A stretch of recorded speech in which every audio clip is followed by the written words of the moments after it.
देखिए, अगर किसी का रिफ्रैक्टरी पीरियड अगर बहुत लंबा है, ठीक है?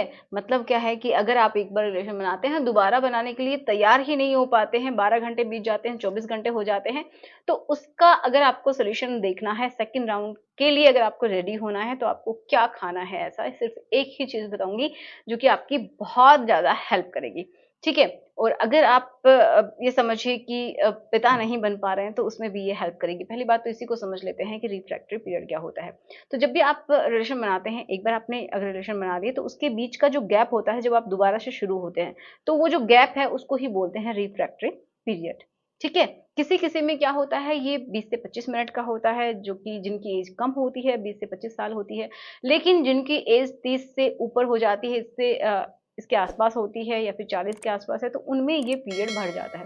किसी में 1 घंटा है या फिर किसी में ऐसा भी हो सकता है कि पूरा 12 घंटे बीत गए या फिर 24 घंटे के बाद ही वो दोबारा से रेडी हो पाते हैं।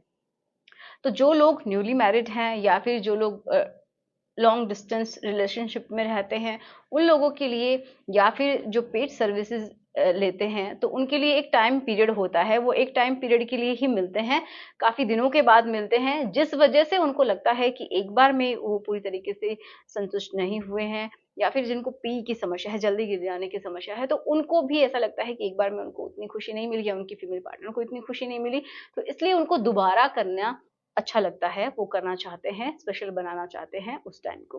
तो इसलिए उनको अगर वो 15 से 20 मिनट में ही रेडी हो जाएँ तो उनको बहुत अच्छा लगेगा, लेकिन किसी-किसी में ऐसा नहीं होता है, पूरा 12 घंटे बीत जाते हैं लेकिन वो पीरियड नहीं आता है।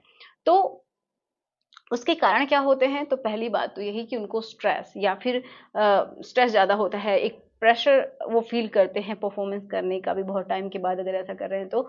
एक सेंसिटिविटी का भी इश्यू होता है कि सेंसिटिव बहुत ज़्यादा हो जाता है उनका जो पार्ट है वो, जिसकी वज़ह से फटाफट वो पी की समस्या उनको हो जाती है, रिलीज़ हो जाता है। तो पहली बार में उनकी जो फीमेल है वो भी प्रॉपर तरीके से संतुष्ट बहुत बार नहीं हो पाती है, तो वो दोबारा से करना चाहते हैं।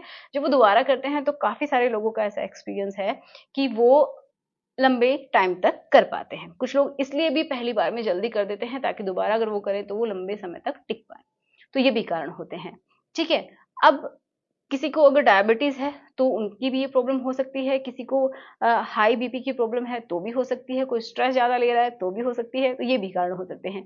अब इसको ठीक करने के लिए आप क्या खा सकते हैं? तो पहली चीज़ जो कि है जो कि आपके किचन में अवेलेबल है, जिसको हम बोलते हैं कि अजवाइन, ठीक है? अगर आप अजवाइन लेते हैं ना, तो ये समझिए कि आपकी डिज़ायर बढ़ेगी, ठीक है? आपका अंदर से जो ताकत है, वो बढ़ेगी। क्यों?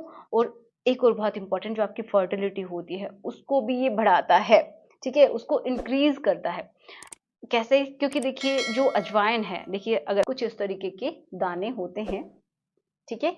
ये होती है छोटी-छोटी सी, तो ये समझिए इतनी सी जो क्वांटिटी मैंने रखी है ये बहुत होती है, एक बार में खाने के लिए या फिर कुछ दाने ले लीजिए, इससे भी थोड़ा ले लीजिए, लेकिन आपको लेना रेगुलरली है। जब भी आप खाना खाते हैं तो आप ले सकते हैं, जब भी आप सैलेड लेते हैं तो उसके ऊपर डाल सकते हैं, सब्जी में डालते हैं, कुछ लोग रोटियों में भी डालते हैं, पूड़ी में भी डलती है, तो इस तरीके से आप यूज़ कर सकते हैं या फिर आप गर्म पानी के साथ इसको ऐसे ही थोड़ा-सा रब करके आप ले लीजिए या फिर आप इसकी टी बना सकते हैं मतलब गर्म पानी में थोड़ा-सा बॉयल करके भी आप उस पानी को पी सकते हैं और ये आपकी जो ये समझिए स्टमक से रिलेटेड जो प्रॉब्लम है उनको भी दूर करती है और इसके अंदर ना क्या होता है थाइमोल होता है एंड इसके अंदर देखिए एंटीऑक्सीडेंट का तो ये बहुत ही बड़ा खजाना है।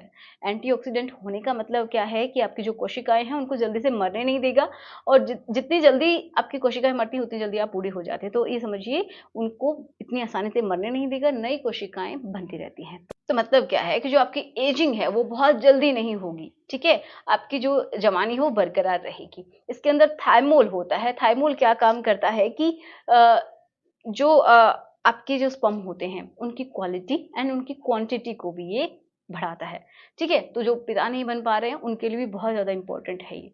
मतलब ये फर्टिलिटी को भी इंक्रीज़ करता है, आपके डाइजेशन को इम्प्रूव करता है, आपके मेटाबॉलिज़्म को बढ़ाता है, आपके वेट लूज़ में हेल्प करता है और जिनको ना टिकने की आदत है, फटाफट जिनका टाइमिंग चला जाता है, उनके लिए भी हेल्पफुल है। जो आपका एक टाइमिंग होता है, उसको बढ़ाता है ये, ठीक है? तो ये समझिए कि आप दोबारा से रेडी हों, तो उसके लिए डिज़ायर भी तो चाहिए ना, उसको भी इम्प्रूव करता है। तो आपको समझ में आया कि क्या है?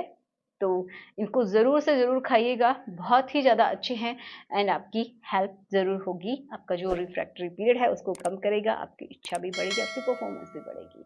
तो आशा करती हूँ कि आज की वीडियो से आपकी हेल्प हुई हो। मिलते हैं नेक्स्ट वीडियो में। Thanks for watching. Good bye.